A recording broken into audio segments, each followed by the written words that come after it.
Today I'm going to talk about something a little bit trippy. So, have you ever heard of the idea of solipsism? Well, solipsism is the idea that you yourself are the only sentient thing in the universe because that is all you can prove. And I think this is essentially the extreme far end of atheism, because atheism is based on not believing in something because you don't have proof.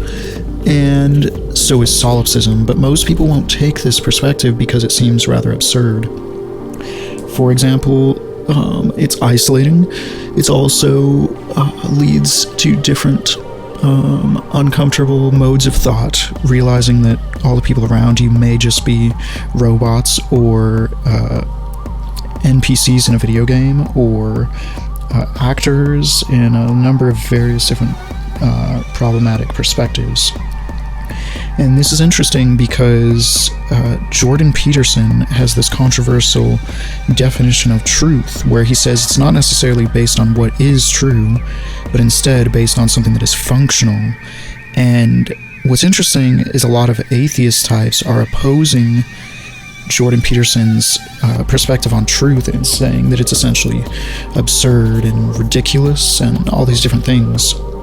And this is really interesting because most of these people don't adopt solipsism, and the reason most people will say the reason that they don't adopt solipsism is because it seems like a rather dysfunctional perspective to have. And that's super interesting because it's literally the same argument that Jordan Peterson makes about truth. And so I find that kind of fascinating because most people are pretty hesitant when they hear Jordan Peterson's idea of truth. And so I'm going to go over an interesting conversation I had. I'm just going to read it verbatim. So, have you ever heard of solipsism? It's the idea that yourself is the only sentient thing because that's all you can prove. Everything else could be actors, robots, or something else. The response was, that's logical AF. And I continue. If you look carefully at common schizophrenic delusions, they involve solipsism. The Truman Show delusion, for example. The Truman Show delusion is where people believe that everyone in their life is actors and essentially fake. And you can see that this is, in some sense, based on solipsistic logic. And then schizophrenics, interestingly, don't experience optical illusions when they're psychotic. They have a more accurate perception on some level.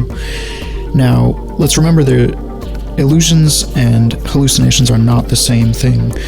Illusions are more to do with a kind of automatic assumption in your perception that you don't really have control over, and so it's usually based on a set of cues, like three-dimensional cues or something like this, that trigger your brain into thinking that a certain perception is occurring, like a perception of distance, for example, that might not be happening. It might just be lines that make it look like there's the experience of distance from an object. Whereas hallucinations tend to be fully formed actualizations of some kind of perception, like spiders or people or hearing voices that are fully formed. It's a pretty different experience. And schizophrenics, when tested against this mask illusion, where you have a mask that's inverted, it's facing away from you, and you're looking at the inside of the mask, normally people will see this as a mask that is facing them, actually.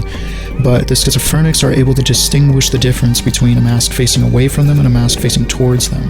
I've gone into this a lot in my podcasts and writings, and I've linked videos to that if you're interested. The illusion is pretty freaky, and you can see it for yourself. And so now I continue. So I usually call schizophrenia the philosopher's disease. It's delusional to be logical AF, says the illogical mainstream who is trapped in a veil of illusions. A break from reality really means a break from consensus reality, non-conformity to a world of illusions and normalized perspectives. So, what I think the takeaway from this is that we really must reform the way we look at people with schizophrenia and also other mental disorders, because I don't think that our perspective on these things is as clear as we think it is. I think that what tends to happen with a lot of delusions and different things that schizophrenics have, I think that they are essentially uneducated philosophical types that are attempting to think deeply about things, but their lack of education is causing them to essentially form all these very bad conclusions. And I think the resistance that they are met with when confronting other people with these ideas causes them to develop a kind of defensive tendency, because other people will probably dismiss these things without actually rationalizing or logically explaining different things about the perspective that's being portrayed. And so I think the schizophrenic people will develop tendencies of dismissing most people because they won't take the ideas seriously.